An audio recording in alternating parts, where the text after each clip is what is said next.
Lagay ng ekonomiya, kalakalan, negosyo at iba pa. Atin ang alamin dito sa Ang Pilipinas Ngayon.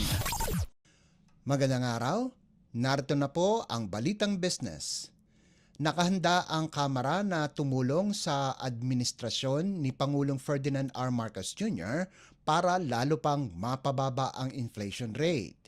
Ito ang sinabi ni Speaker Martin Romualdez matapos maitala ang pagbagal ng inflation sa 3.7% nitong Hunyo kumpara sa 3.7% noong Mayo.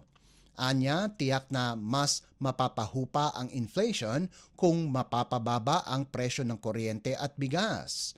Kaya naman ani Romualdez, tinitignan nila ang posibleng iamyenda sa Electric Power Industry Reform Act o EPIRA para maibaba ang presyo ng kuryente. Target na kapulangan na maaprobahan ang panukalang amyenda sa EPIRA na isa sa Legislative Executive Development Advisory Council o LEDAC priority measures bago ang Christmas break. Magsasagawa rin anya ng inquiry hinggil sa energy situation sa bansa. Ang Pilipinas ang isa sa may pinakamataas na presyong kuryente sa Association of Southeast Asian Nations o ASEAN region. Lagay ng ekonomiya, kalakalan, negosyo at iba pa. Atin ang alamin dito sa Ang Pilipinas Ngayon. Lumagda sa kasunduan ang Department of Human Settlements and Urban Development o DHSUD at Clark Development Corporation o CDC para sa pagtatayo ng 50,000 housing units sa Clark, Pampanga.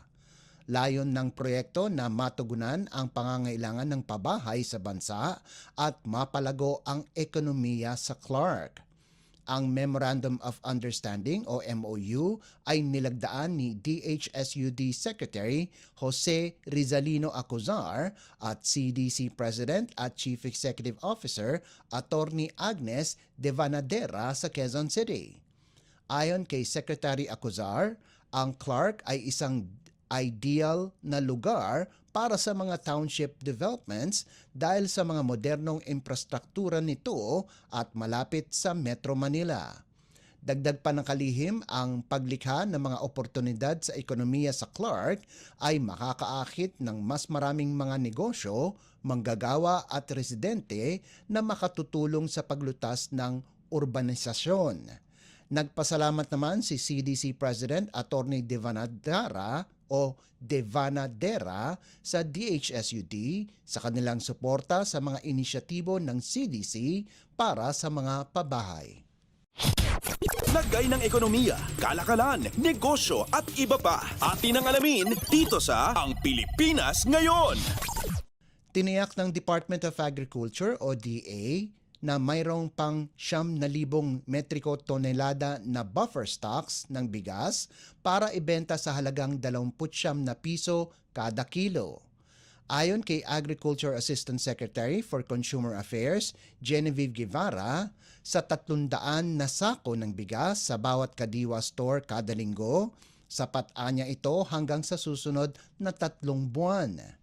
Inanunsyo ito ng opisyal sa kabila ng pangamba ng ilang grupo na mahihirapan ng DA na mapanatili ang programa. Magtutuloy-tuloy pa rin anya ang programa sa ilalim ng administrasyon ni Pangulong Ferdinand R. Marcos Jr. Dahil regular na bumibili ng bigas ang National Food Authority o NFA at may pangako pang maraming harvest ang National Irrigation Administration o NIA sa ilalim ng contract farming program nito. Sabi pa ni Assistant Secretary Guevara na may buffer stock na kailangang i-dispose pagdating na panahon na maaaring ibenta sa mga susunod pang taon. Lagay ng ekonomiya, kalakalan, negosyo at iba pa. Atin ang alamin dito sa Ang Pilipinas Ngayon.